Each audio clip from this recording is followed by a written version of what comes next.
बंगाल की आसनसोल संसदीय सीट से सांसद बाबुल सुप्रियो ने राजनीति से संन्यास लेने के ऐलान जैसा ही किया, उसके बाद राजनीतिक गलियारों में हलचल तेज हो गई।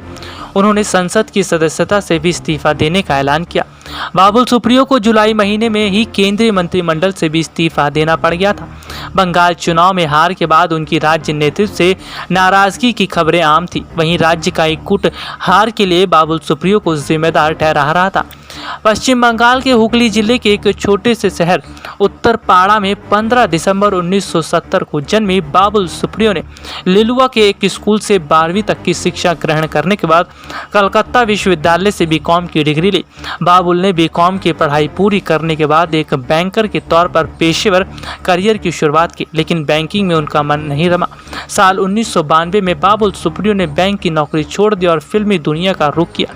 इसके बाद जो हुआ वो इतिहास बन गया। बाबुल सुप्रियो ने बांग्ला के साथ ही हिंदी फिल्म जगत की कई सुपरहिट गानों में भी अपनी आवाज़ दी।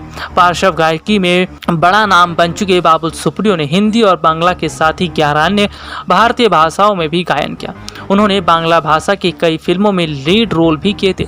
साल 2014 के लोकसभा चुनाव से पहले बाबुल सुप्रियो ने भारतीय जनता पार्टी का दामन थामा और माया नगरी से दिल्ली के राह पर निकल पड़े।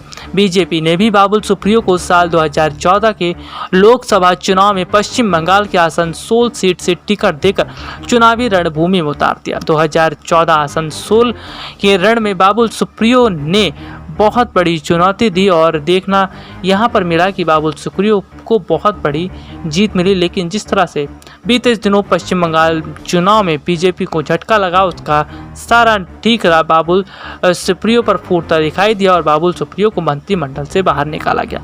SPN 9 न्यूज़ रूम की रिपोर्ट।